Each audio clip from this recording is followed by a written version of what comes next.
Season 2 has just started for many people in Call of Dragons, and today we're gonna find out what's the best way to power up and become strong as quick as possible so that when the action starts, you are ready. Hey everyone, I'm Zoraz from Not Casuals. Today I'm going to tell you how to make your account as strong as possible, as fast as possible, as soon as Season 2 starts.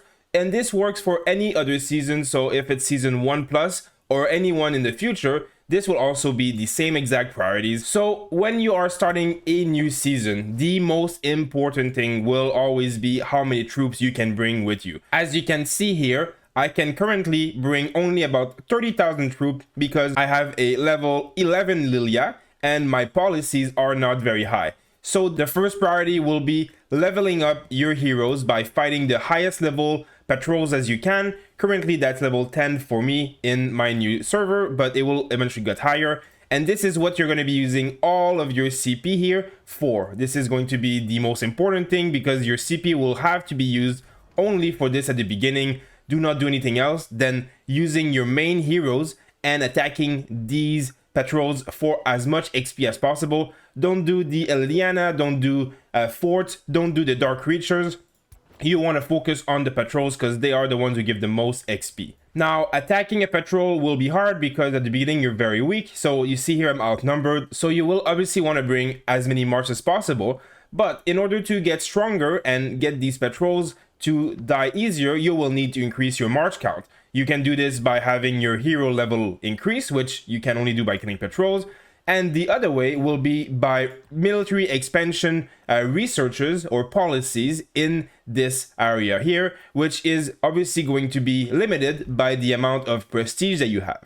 Now, as you can see here, I can go up to 17,000 extra troops if this is researched to the max. There's another one here that gives you 28,500, and there's another one here that gives you 42,000 extra troops. So these are the most important thing you can do at the beginning because they will allow you to have a bigger march, and then you will be able to fight darklings and other stuff in the game much easier, including other players. The bigger your march, the stronger you are. But in order to do this, you're going to need a lot of prestige. You can obviously do Behemoth Acolytes for a little bit of extra, which are the monsters that spawn around the Behemoth lairs every reset basically. But Dragon Trail is obviously going to be what you want to do in order to get the prestige, as you can see here. So you will collect this loot as often as you can. See, I'm getting 4,000 here prestige.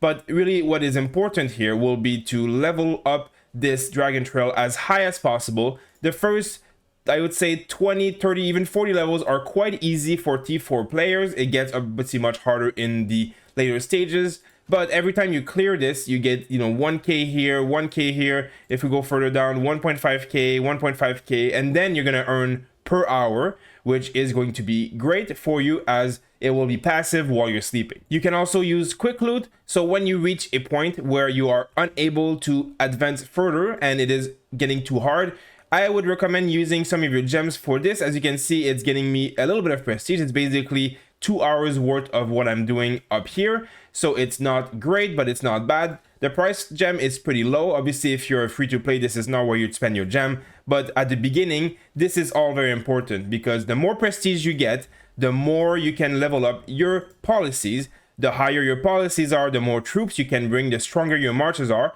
The stronger your marches are, the easier you can do all the open world content with your marches, and the more troops they're going to be able to bring, the more level they're going to get, and the stronger they're going to be, so that when you fight in PvP, you are not having a 20,000 unit march. You can have 50, 60, 100,000, eventually reaching over 250,000 troops, which is going to make a massive difference, especially because PvP will start quite soon in a new season. You start with a shield that lasts 2 days. Once it's over, it's basically a free-for-all in the zone you started in. Then there'll be the passes opening and all that kind of stuff. So it is very important to do this at the beginning. There's a Dragon Trail race here, so obviously you need to get 55 as soon as possible to get rewards here. The rewards are decent. Of course, T5s are going to be the beginning here, but still, it is something that you want to work on. You do not want to wait to level up your Dragon Trail. You are going to need all the prestige you can get to get all the policies as soon as possible.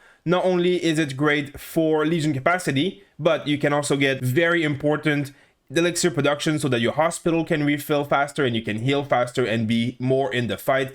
So it is the #1 priority right now to focus on getting your military expansion and your medical supplies research in here, meaning you must do a lot of Dragon Trail as soon as you can, and you must level up your heroes in the open world and make sure to get their talents correct as well and level them up as they level up, because the stronger your heroes are, the higher level they are, the stronger you're going to be in the Dragon's Trail. So you're going to be able to do Dragon's Trail easier, and then you're going to be able to do mobs easier in the world. So you're just going to get stronger exponentially the more you do this. So it is really, really important to focus on this at the beginning. It is the best way and the most important thing you can do as soon as the season starts to be powerful and to be ready for PvP. If you have any question, as always, make sure to drop a comment below. I'll be happy to help you. And look out for my upcoming Season 2 complete guide, where I'm going to go over everything you have to know about Season 2 in order to max efficiency, which bundles are good to purchase,